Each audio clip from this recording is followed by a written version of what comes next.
They say that you should open up these sessions with some kind of joke, but unfortunately, if anybody that knows me, they'll know that I'm really rubbish at jokes. So we're not going to be doing that, thank goodness, and I'm not going to embarrass myself any further. However, Accenture came to my rescue yesterday when I came across a report which was on the competitive advantage of the liquid workforce. Hopefully you'll see where I'm going with this. And basically what the core message in there was using technology as an enabler to transform people and organisations into highly adaptive and agile organisations.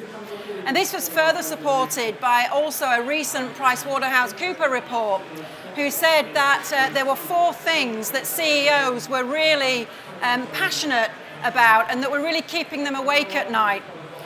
The first thing is productivity. I think everybody can kind of resonate with that. Secondly, the competitive advantage, making their organisations much more competitive. Also on the attraction and retention of talent, but also ensuring that the organisation retains as agile as possible, an agile organisation. So you can see how that really comes together. So really what we're talking about is listening to our people in order to provide transparency and hyper-personalisation. And in fact, there was a really good quote within this Liquid Workforce report, and it said, companies must collaborate to empower anytime, anywhere working using collaborative tools and cloud workflows, which all sounds really good, and I'm sure we're all hearing those messages all over the place. So I'd like to ask the question, what does that actually mean for us? And for the past 13 years, Towards Maturity has been looking at benchmarking organisations for effective implementation of learning innovation. In other words, using technology as an enabler and how people prefer to learn at work.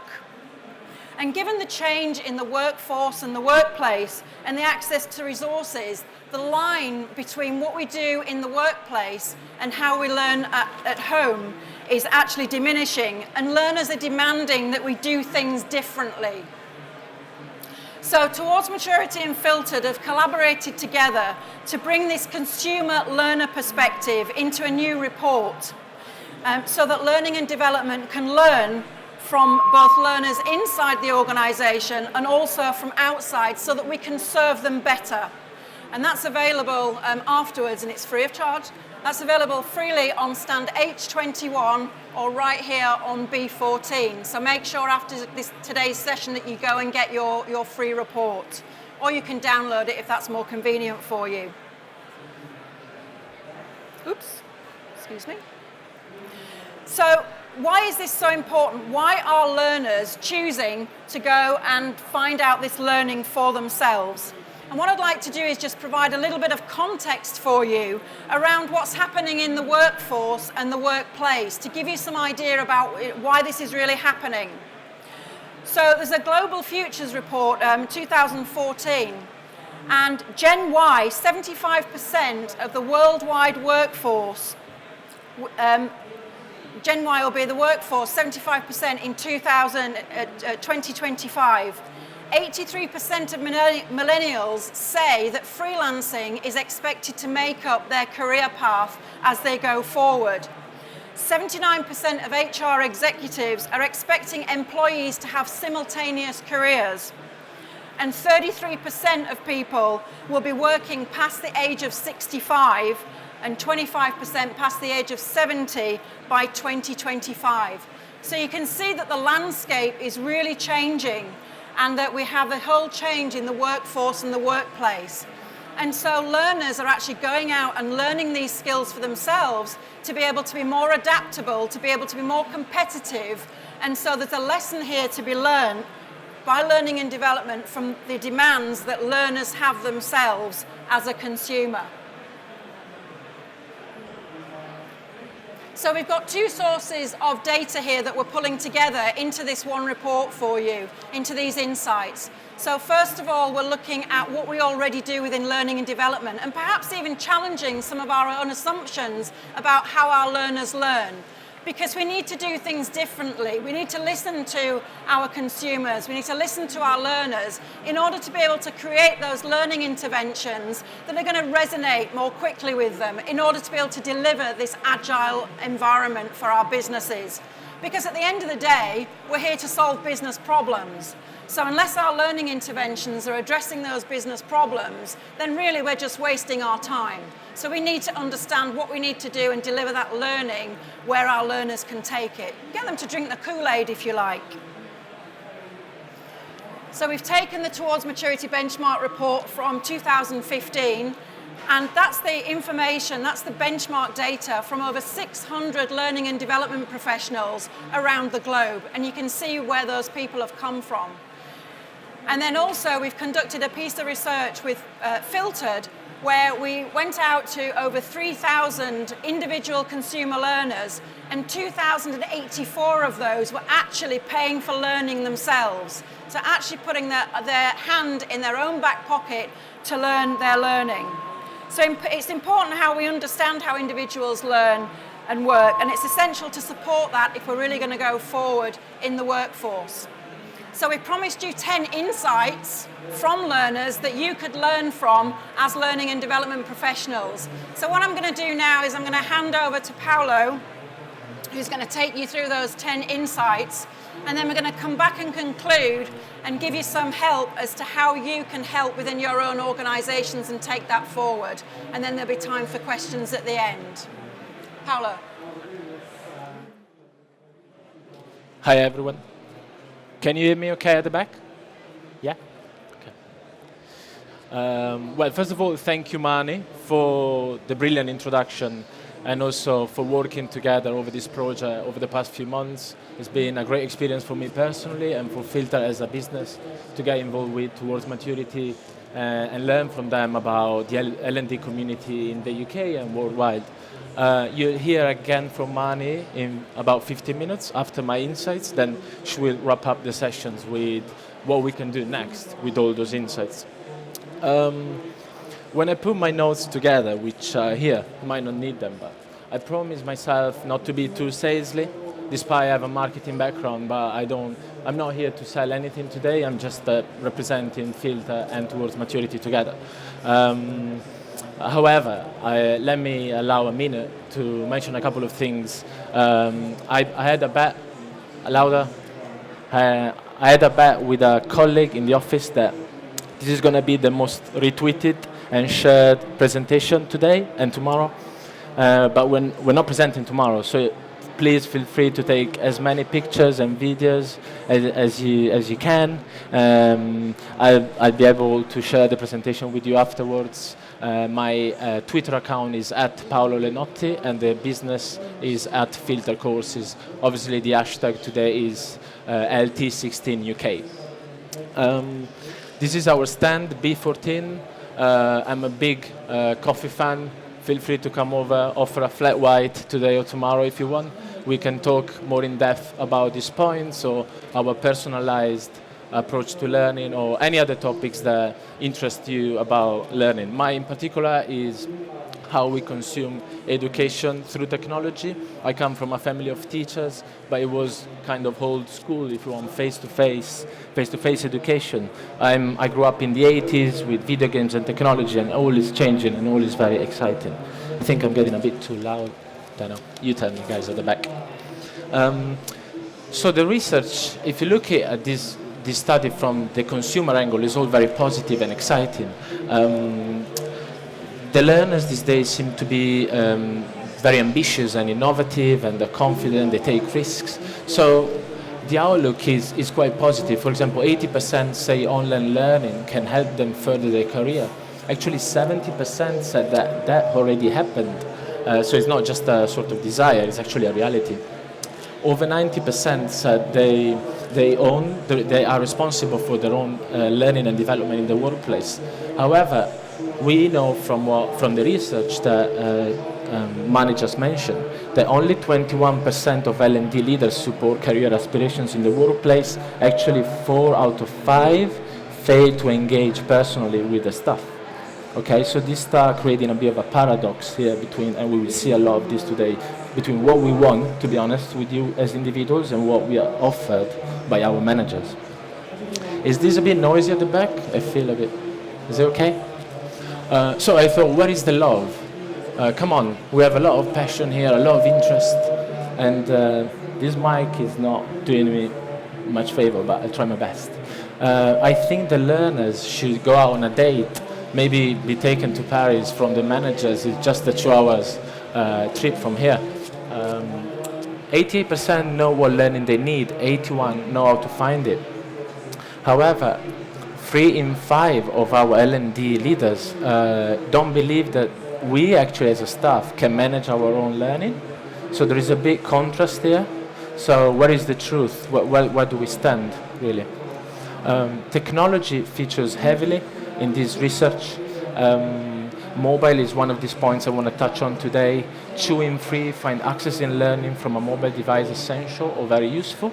But it's more like catch me if you can situation if you want, because 40% of L&D leaders agree that staff can actually learn in places that are convenient to them, which is obviously, for example, through a mobile device. And half of our learners these days have to learn, and to be honest, I'm one of those, you probably are too, have to learn weekends and evenings, because sometimes time is a barrier in the office, you can't actually see the return on investment. Which in a way proves this point that at the moment training is not actually flexible enough, is not convenient enough for us to consume. There is more to the trainee's life than courses. 80%, for example, say that Google or other search and web resources are essential or very useful to learn. But this is just one of many stats that prove that there's a lot of other resources that we can use. I recently attended the latest Learning Directors Network event, which some of you might have heard of, some of you actually might even attend here. It's a series of quarterly events organized by the Learning and Performance Institute and chaired by Don Taylor.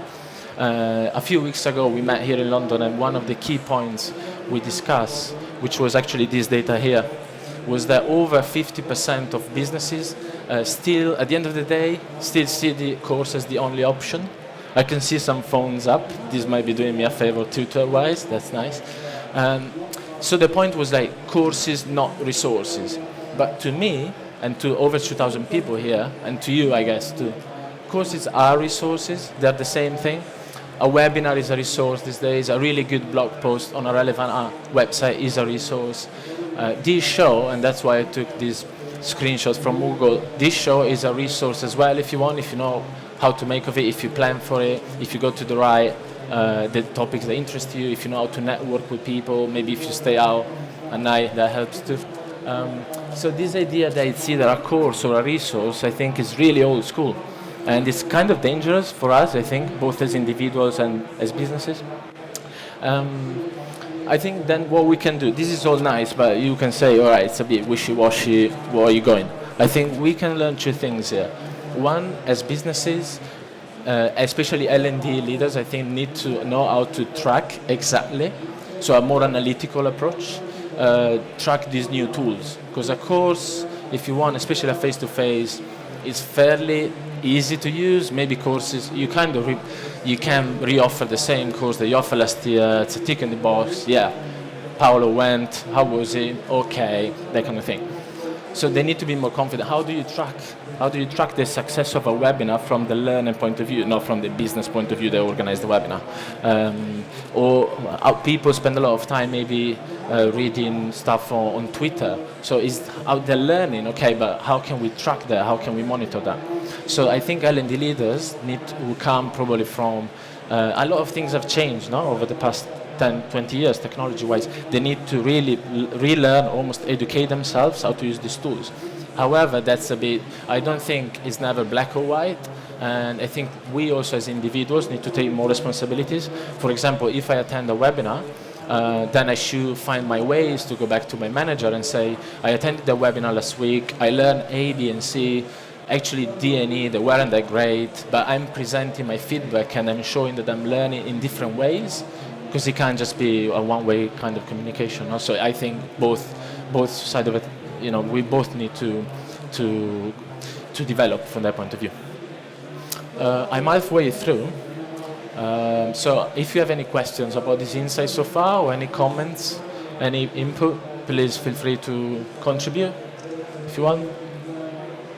No? It's all clear? Good. So I mentioned technology features heavily in this research. Video is king. We consume a lot of video these days. I previously worked for The Guardian before this job, and the video team was like really one of the best teams, the really growing teams in the business, because video keep you on the site. They help your search engine, obviously. So there's a lot of good the benefits that don't just help the learners, but they help the website too, if you want. Over 50% of our learners, over 2,000 people, use YouTube for their own learning, and nearly 90% download apps, productivity apps, education apps, all kind of apps. However, 50% of L&D leaders feel held back by staff reluctance to engage with new technology, and this has come from 600 senior L&D leaders worldwide. So this is obviously a very valid source of information from towards maturity. So I think, how can it be that my manager, 1 in 2 in the office, is thinking Paolo is not that confident with technology, and then I'm probably using YouTube or similar video platforms. YouTube is just one of them, obviously, to learn. Certainly there's something wrong here, there's something we need to do. Personalization is obviously a big trend these days. I'm a big Netflix abuser, I would say, probably not user. You probably too. Amazon, Google, all the famous kind of successful companies these days, at the end of the day, what they do, they work with data, and they use this big or small data, and they know how to make the most out of it through clever algorithms. This is what we're trying to do here, by the way, as 10B14 in the education industry. This is possibly the best present I received this just a month ago for Christmas. I haven't opened it yet, actually, because it's so special that I might keep it for a few months. And that was a personalized eating experience, I would say. As you can tell by my accent, I'm Italian. I actually studied Nutella and Ferrero as a case study a few years ago. It's super interesting, so if you want to actually just talk about that, today I'm here. And the eating experience and the emotions that the packaging gives you, the milk that represents your mother, it's very, very interesting. But hey, 1 in 2 want a personalized learning experience. 1 in 4 consider that essential. So we really need to listen to our learners. If then they go home and listen to and watch Netflix or we date online, we really, the L&D community need to take this seriously. However, only 1 in 5 businesses that offer training these days has a sort of technology element to it. And obviously the tech side of things is huge, is critical when it comes to just-in-time learning and algorithms and personalized learning. And it's probably not acceptable anymore. Now, this is my line manager. Believe it or not, his name is Leonardo, or you can call it Jordan if you want. He's a very inspiring bloke, a bit over the top at times, but he is inspiring me to learn, to train. And 1 in 3 actually say that training support from the managers is critical. Now, I came out with this slide as a bit of a joke over the weekend, but I actually thought, and rethinking about the film, that there are, and I'm sure most of you have watched this film, there are some amazing bits about training when he picks up the phone and everyone is around him and he is telling them how to sell over the phone, pure cold calling, or when he writes the speech, the history of the company that he came up with.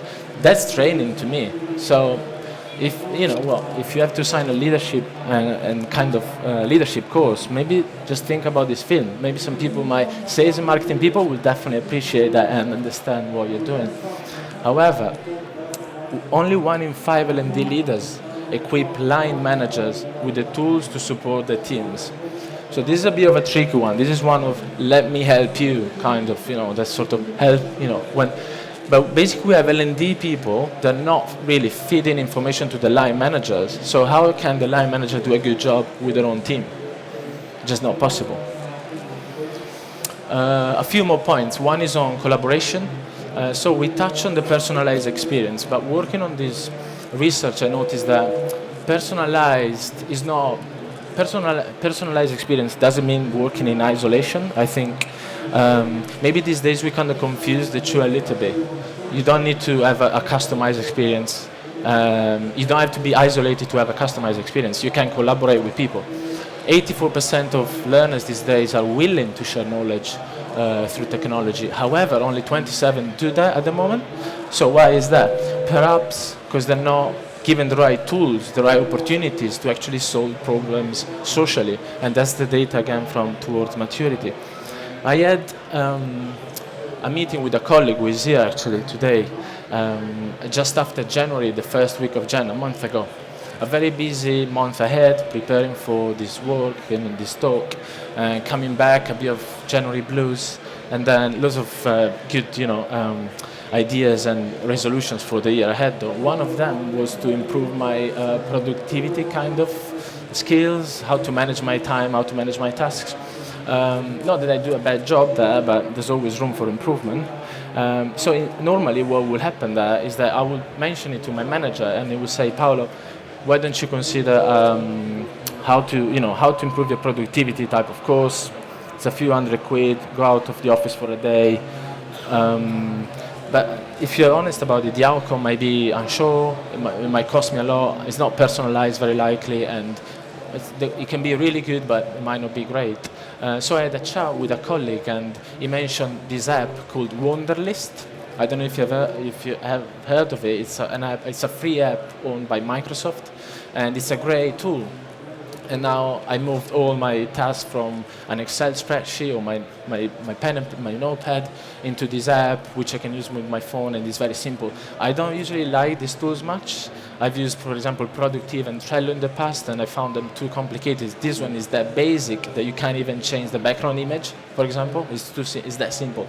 So that kind of thing, you see, that was a resource to go back to the previous point. It wasn't a course.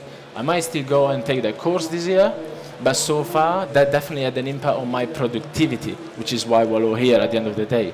I've been happier, more satisfied, I'm doing a better job, my boss is happy, I go back to him, and to what I just said earlier, in a new way of showing what I'm learning and the tools that I'm learning. Okay? So collaboration is essential, but it's also up to us, I think, to take a bit more responsibility too. Finally, high and dry. 57% want learning to contribute towards a qualification and certificate. So this is a big old school kind of point of view, the old-fashioned piece of paper, if you want, but it's important. How can you blame us when we spend so much time training? However, just 22% of L&D leaders recognize and reward learners, and it's not enough if nearly 60% are after that recognition. The last insight, which I'm going to leave to Mani, is about L&D. So managers are still key, and that's great. L&D input is still key, and that's why we are here, basically. And we know, from what Mani is going to tell us, though, that it's not too bad, the situation. I mean, there are companies that are getting it right. And now, in the last few minutes, we're going to touch on that. So what we can do, we have learned that there is a big clash, basically, in the workforce. What we can do next to improve things. Thank you very much for listening. I'll be here today if you want. Cheers. Back again. Okay, so as you can see there, we've given you 10 insights into what learners are really looking for, that we can learn from to be able to create those learning interventions so that we can deliver better business impact back into our organisations. And I think on this final point here, L&D input is key here. High-performing L&D teams do understand their learners as consumers. Oops. They do understand their learners as consumers, and they're actually delivering back further impact. The top learning organisations are consistently understanding what their learners need, where they need it, and they're designing learning interventions in order to meet that need, which is driving agility and also driving twice as many benefits back into their organisations. So what I wanted to share with you now is not just the insights from the learners and the consumer learner, but also what we can do practically as L&D in order to be able to deliver better impact through our learners. So I want to share with you some of the lessons from the top learning organizations. They actively listen to their learners. They give them a customer-activated voice. They think beyond the course. So it's not all about coming into the classroom, but it's also about making learning available wherever they are and creating micro-content, for example, and looking at different ways of learning that learners are automatically doing at home as well as wanting to do within the workplace. They're simplifying the learner experience. So they're making it easy for people to go to the content that they're looking to have access to. They're delivering it at the point of need, and they're allowing learning at any time. So this argument about I don't have time to study, actually I'd like to challenge that in a very big way. Because if you were to look and ask people to do a kind of time and motion study, and to look at the amount of learning that they're doing as a natural course of events of their day and at home and at the point of need, then you would probably find that we challenge the traditional methods of learning or our traditional outlook on learning. So instead of getting, say, 5 days a year, isn't that great? Look at all those bits of micro-learning that we're taking. And if you added all that up, actually we do have time to learn. We don't just recognize at the points at which we are learning. So I think actually as a learning and development profession, we also have a responsibility to educate our learners that they're learning all the time. And this argument of I don't have time to learn, actually we can completely negate that. They also support staff in their careers and their wider career aspirational goals. Going forward, if we think back to the workplace and workforce, and we think about this freelance environment, it's no longer acceptable to our learners just to give them learning to do their job at that particular time. Learners are looking for more. If we're going to go on and have simultaneous careers, then we want to know that what we learn within our existing workplace is actually going to be valuable elsewhere. And what is it that we're going to gain from our current working environment in order to be able to move on and to progress our career? And as learning and development professionals, we really need to listen to that, because otherwise we're not going to attract and retain the talent that we need in order for our businesses to function going forward. They also facilitate the collaboration. So they help people to share and to learn. They create communities of practice. They help to seed those social environments. They help to put people together and to make it acceptable for people to learn around the coffee machine or to collaborate in groups around, or they create social learning platforms for people to curate and to share their knowledge. Maybe have learning champions. They also support performance within the workflow. So actually recognizing through manager involvement that learning is taking place all the time and making it available so that we can access it all the time. And they're helping staff to help themselves. So it's not just saying, oh, here it is and go and get it, we've got a great academy, but also top learning organizations are helping their learners and directing them and facilitating that collaboration. They're directing them as to how they can learn and teaching them how to learn and where to go and what learning is all about. And they're actively involved in that process. So actually bringing about new skills for L&D, perhaps facilitating collaboration, perhaps being more performance consultants, and actually engaging and putting people together within that learning environment. So if you'd like to know more about this, if you'd like to gain more insights, then please do go either to Stand H21 Towards Maturity or B14 here and pick up your free copy of the Consumer Learner at Work, which will give you some insights. Alternatively, you can download that on the website. But before we go, in the spirit of collaboration and also just leading up to these questions that you may well have, what I'd like to ask you to do and to encourage you to do right now is to take 2 or 3 minutes while you're sitting here and while you're reflecting upon some of the messages and some of the insights that you've learned this morning, this afternoon, and to turn to the person to your left or to your right, behind you or in front of you, and just ask, what are you doing? How do you listen to your learners? How much do you understand about your learner environment? And as a consequence of today, what would you do differently, or what's inspired you to do something differently in order to encapsulate those learner requirements to take that back into your organization? So I invite you to go ahead and just have a chat with your person that's sitting next to you, and just have that conversation and learn from each other. Collaborate. There's a new insight for you.